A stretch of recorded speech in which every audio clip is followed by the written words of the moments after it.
성경에서 잠언과 또 오늘 함께 읽고 있는 이 전도서, 그리고 앞에 나온 욥기, 또 시편의 일부를 가리켜서 지혜문학이라고 그렇게 말을 합니다. 말 그대로 지혜의 글들입니다. 특별히 이 전도서는 그 가운데서도 이 지혜문학의 극치다 이렇게 이야기를 합니다. 한동안 이 지혜문학들은 사람들에게 별로 관심이 없었습니다. 그런데 현대에 들어와서는 어떤 성경보다 이 지혜문학들이 더 많은 연구와 관심을 갖게 됩니다. 그 이유는 바로 말씀의 적용 때문에 그렇죠. 여러분, 지혜라는 것은 오랜 경륜과 경험이 축적되고 쌓일 때 지혜가 생깁니다. 그래서 이 지혜문학들은 우리 현대인들이 삶 속에서 기준을 삼고 또 삶에 적용을 하는데 너무나 귀한 그러한 말씀들이 되는 것이죠. 특별히 현대인들 옛날보다 지금 얼마나 복잡한 삶을 살고 있습니까? 그 말은 더 풀기 어려운 문제들이 많이 있다는 거예요. 우리가 삶 속에서 풀어야 할 문제들이 참 많죠. 근데 그 문제들을 어떻게 풀 수 있는가, 그 답을 찾는 지혜가 필요하기 때문에 바로 이 지혜 문학들이 더 많은 관심을 갖게 되는 것입니다. 그러나 세상 사람들은 단순한 세상적인 경험과 지혜로 이 지혜 문학을 읽을 수 있지만, 우리 성도들은 이 말씀들을 읽을 때 말 그대로 전도서니까 전할 전 도자는 이끌 도자죠.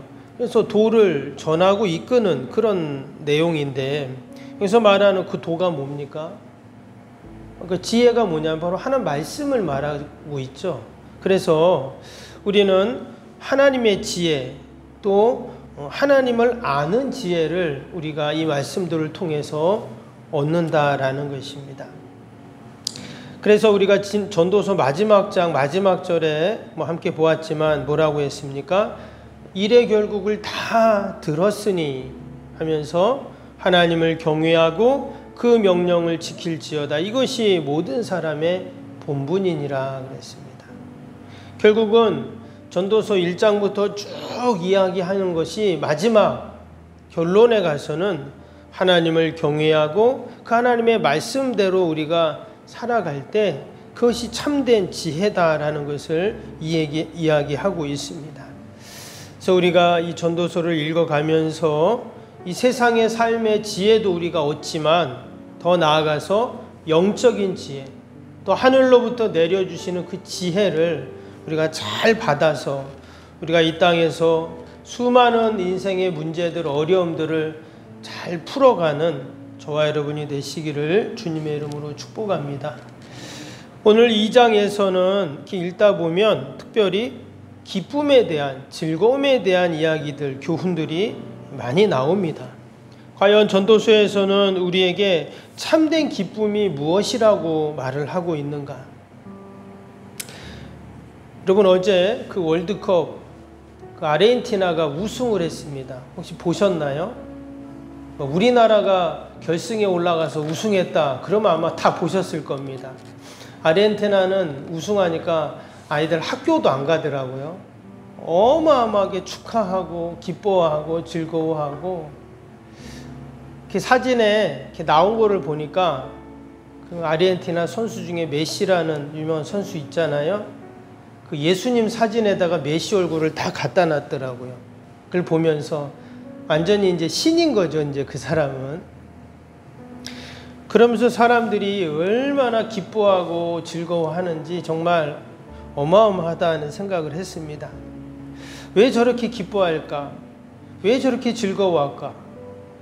우승을 했구나, 또는 축구를 제일 잘하는 나라구나, 또 상금도 많이 받아서 그렇구나, 이런 생각도 할 수 있어요. 그런데 그 너머에 그들이 기뻐하고 즐거워하는 것이 또 있겠죠.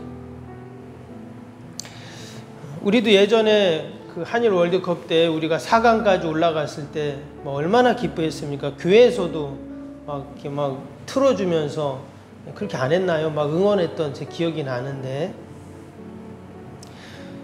뭐 월드컵이 아니어도 우리가 기쁜 일들이 있잖아요. 그런 일들을 생각할 때 과연 우리의 기쁨은 과연 어떠한 의미가 있는가? 오늘 말씀을 보면 전도자는 뭐라고 말을 하고 있냐면 1절 한번 볼까요? 나는 내 마음에 이르기를 자 내가 시험 삼아 너를 즐겁게 하리니 너는 낙을 누리라 하였으나 보라 이것도 헛되도다 그랬습니다. 지금 기뻐서 즐겁고 그 낙을 누리는 그 기쁨을 누리고 있는데 이것이 지금 헛되다 이렇게 지금 말했어요. 어제 1장에서도 그랬죠.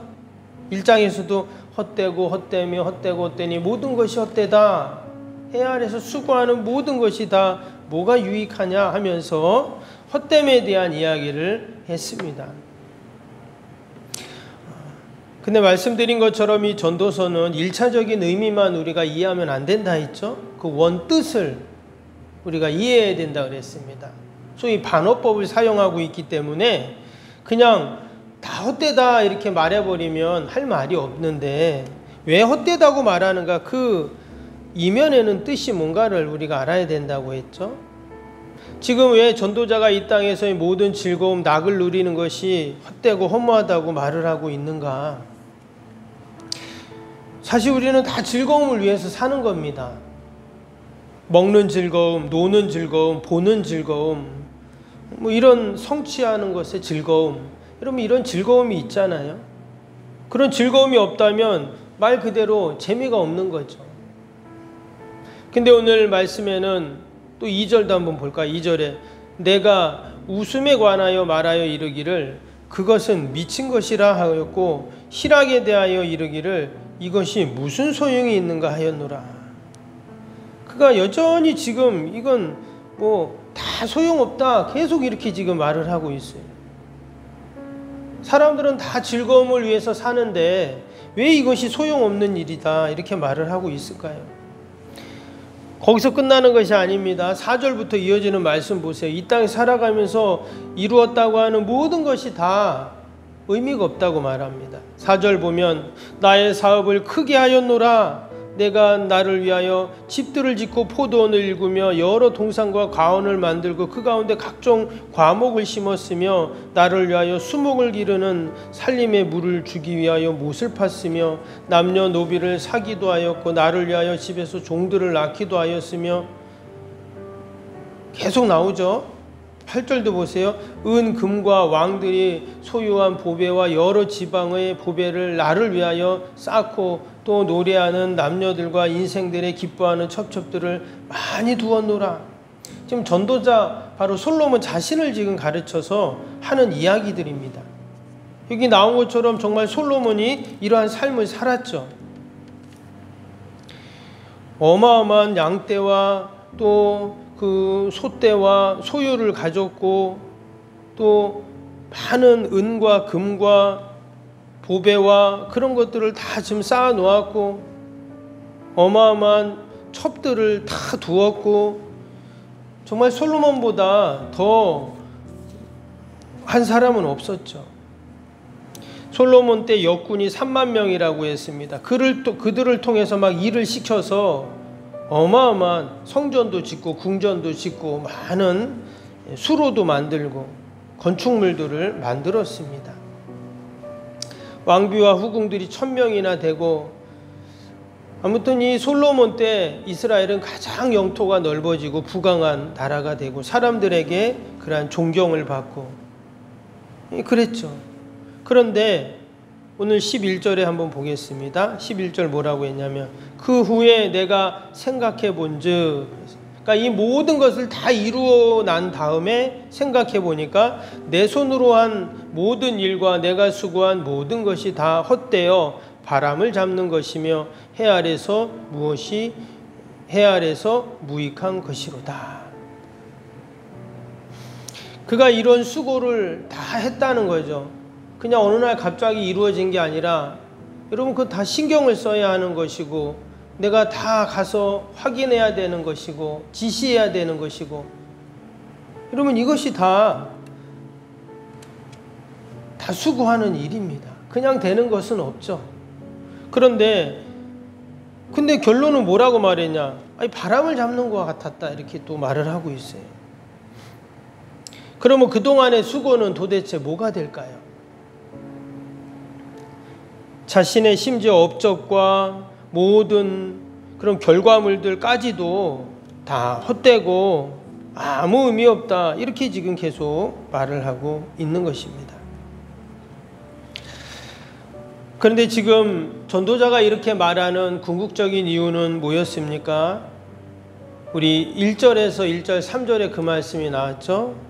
해 아래서 수고하는 모든 것이 무엇이 유익하냐 그랬어요. 이 말은 다른 말로 하면 해 위를 바라보라고 했죠. 해 아래만을 바라보게 되면 결국은 그렇게 수고하고 고생을 했지만 그것이 허무할 수밖에 없고 무의미할 수밖에 없지만 해 위를 바라보게 되면 그것이 귀한 일이고 값진 일이 된다라는 것입니다. 다시 말해서 하나님이 없으면 인간의 모든 수고와 업적과 즐거움은 다 허무할 수밖에 없다 하는 것을 이제 말하고 싶었던 것입니다.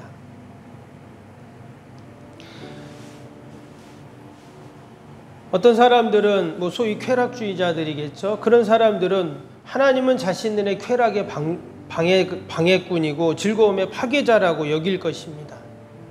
왜 내가 즐겁고 한 번밖에 없는 인생 즐기고 싶은데 왜 그렇게 못하게 하냐 이렇게 말할 수 있어요.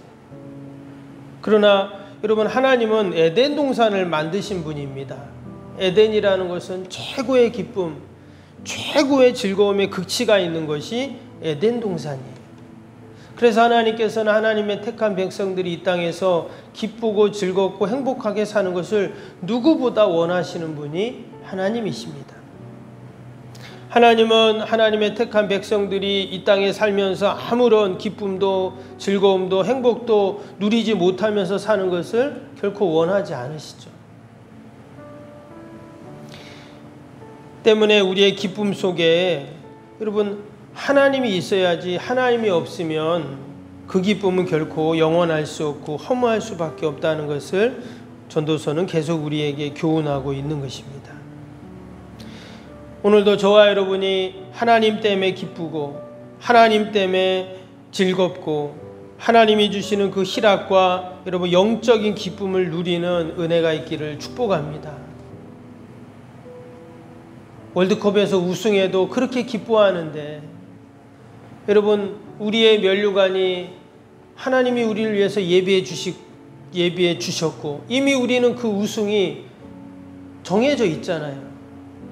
우리가 늘 하나님이 우리에게 주실 의의 면류관, 그 우승의 트로피를 늘 우리가 바라보면서 그 영적인 기쁨으로 우리에게 맡겨주신 귀한 사명을 감당하고 또 이 땅에서 우리가 달려가야 할 믿음의 경주를 우리가 잘 달려갈 수 있기를 축복합니다. 오늘 하루도 여러분, 세상이 주는 기쁨도 즐겁지만 하나님이 나에게 주시는 그 기쁨, 즐거움을 우리가 생각하면서 여러분, 말씀을 들을 때 기쁨, 내가 찬양할 때의 기쁨, 내가 기도할 때 하나님이 응답해 주시는 기쁨, 또 세상이 줄 수 없는 하늘로부터 나에게 주시는 그 평안들, 여러분, 이런 너무나 좋은 영적인 기쁨과 즐거움이 우리 믿는 자들에게는 하나님이 주시잖아요. 우리가 오늘도 그러한 은혜를 생각하면서 우리가 오늘 하루도 하나님께 영광 돌리는 저와 여러분이 되시기를 주님의 이름으로 축복합니다. 화요일 기도 오늘 함께 이어서 하겠습니다. 31번부터 45번까지 기도입니다. 31번부터 45번까지. 시공과 관련한 모든 인허가 절차가 순조롭게 진행되게 하옵소서. 아멘. 건축위원과 설계 및 시공사 간의 원활한 소통이 이루어지게 하옵소서. 아멘. 공사기간 동안 날씨와 모든 환경을 주장하셔서 공정에 차질이 없게 하옵소서. 아멘. 지역 주민들에게 불편함을 끼치지 않는 안전한 공법으로 건축되게 하옵소서. 아멘. 착공부터 완공에 이르기까지 지역사회와 긴밀한 우호관계를 유지하게 하옵소서. 아멘. 건축사와 건설사, 시공사를 붙드시고 초심을 잃지 않고 잘 감당하게 하옵소서. 아멘. 공사기간 동안 안전사고나 불미스러운 일이 한 건도 발생하지 않게 하옵소서. 아멘. 성실하고 책임감이 있는 감리로 건축의 시작과 끝이 완벽하게 진행되게 하옵소서. 아멘. 자재 품질 및 검수가 철저히 이루어지고 공사 일정이 지체되지 않게 하옵소서. 아멘. 최적의 공사 기간과 공사비 절감을 위한 세밀한 업무가 이루어지게 하옵소서. 아멘. 꼼꼼한 업무로 불필요한 비용 발생을 원천적으로 차단하게 하옵소서. 아멘. 건축에 필요한 모든 재정이 시기적절하게 잘 채워지게 하옵소서. 아멘. 입당에 이르기까지 모든 건축 과정의 재정의 집행이 어려움 없게 하옵소서. 아멘. 헌금을 약정하고 드리는 성도들에게 복을 주셔서 간증이 넘치게 하옵소서. 아멘. 건축으로 인해 교회 사역이 위축되지 않도록 풍성한 재정으로 채워 주옵소서. 아멘. 예수님의 이름으로 기도합니다. 아멘. 사랑과 은혜가 충만하신 하나님 아버지, 우리가 새벽마다 전도서를 읽으며 하늘의 지혜를 얻게 하시고 또 영적인 기쁨을 누리게 하심을 감사합니다. 이 땅의 모든 것이 헛되다고 했는데 하나님, 우리가 해 아래 것만을 바라보는 것이 아니라 해 위를 바라보는 지혜를 허락하여 주옵소서. 오늘도 하나님이 주시는 기쁨과 즐거움과 희락을 누리는 저희들이 다 되게 하여 주옵소서. 하나님, 새벽마다 올려드리는 새성전 건축의 모든 기도의 제목들이 하늘에 상달되고 하나님 아름답게 열매 맺게 하여 주옵소서. 하나님께서 반드시 길을 열어주시고 또한 풍성케 하시고 돕는 손길을 허락하시고 하나님이 아버지 성전을 짓게 하시는 줄로 믿습니다. 우리는 오직 기도하게 하시고 하나님 믿음으로 잘 준비하여서 하나님 우리 시대의 아름다운 성전을 짓고 또한 아버지 주님의 교회가 새로워지며 또 아버지 지역과 민족과 세계 열방을 품고 섬기는 주님의 교회가 되게 하여 주옵소서. 아버지 추운 날씨에 우리 성도들, 우리 연로하신 어르신들 강건케 하시고 건강 잃지 않게 하시고 더 하나님 우리가 믿음으로 추위도 이겨나가게 하여 주옵소서. 아버지 오늘도 이 나라의 민족을 긍휼히 불쌍히 여겨주시고 이 어렵고 힘든 시대 하나님 정치가 안정이 되게 하시고 국방이 든든히 세워지게 하여 주시고 경제가 다시금 회복되게 하시고 한국교회가 다시금 불일 듯 일어나 기도하며 전도의 동력이 일어나게 하시고 부흥의 불길이 일어나게 하시고 오직 하나님의 귀한 사명들을 잘 감당하여 주님께 칭찬받는 우리 한국교회 또 우리 석병교회 또 우리 모든 성도들이 되게 하여 주시옵소서. 아버지 대강절을 보내고 있습니다. 아버지 마지막 대강절 한 주간을 우리가 더 거룩하고 경건하게 보내게 하시고 성탄의 주님을 꼭 만나게 하여 주시고 우리 가정에 주님을 모시게 하시고 우리의 가정 우리의 인생 가운데 또 우리 자녀들 가운데 하나님 성탄의 주님의 놀라운 은혜와 기쁨을 누리게 하여 주시옵소서. 귀한 새벽에도 우리를 아버지 이 기도의 자리 믿음의 자리로 부르셨사오니 함께 기도하며 하나님 함께 귀한 사명 감당하며 아버지 하나님 영광 돌리는 복된 오늘 하루 되게 하여 주시옵소서. 감사하며 예수님의 이름으로 기도하옵나이다. 아멘. 하늘에 계신 우리 아버지, 아버지의 이름을 거룩하게 하시며 아버지의 나라가 오게 하시며 아버지의 뜻이 하늘에서와 같이 땅에서도 이루어지게 하소서. 오늘 우리에게 일용할 양식을 주시고 우리가 우리에게 잘못한 사람을 용서하여 준 것 같이 우리 죄를 용서하여 주시고 우리를 시험에 빠지지 않게 하시고 악에서 구하소서. 나라와 권능과 영광이 영원히 아버지의 것입니다. 아멘.